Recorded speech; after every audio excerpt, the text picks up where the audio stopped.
মাদকের সয়লাব যুবকদের মধ্যে ছড়িয়ে পড়াতে তারা কোনো না কোনো উপায়ে নেশাগ্রস্ত হয়ে পড়েছে।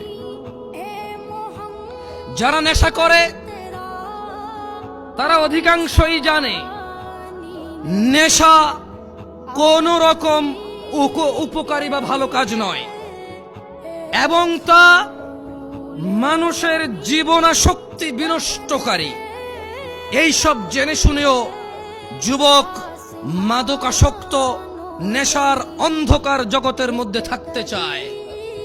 ও থাকতে চায় নেশায় বিভোর হয়ে, উদাসীনতায় মেতে থাকতে চায়, এটা জেনেও যে নেশা ওকে ধ্বংসের সর্ব উচ্চ পর্যায়ে নিয়ে যাবে, ধ্বংসের সর্বশেষ পর্যায়ে নিয়ে যাবে, এটা ও জানে, তারপরও সে মেতে থাকতে চায় নেশা।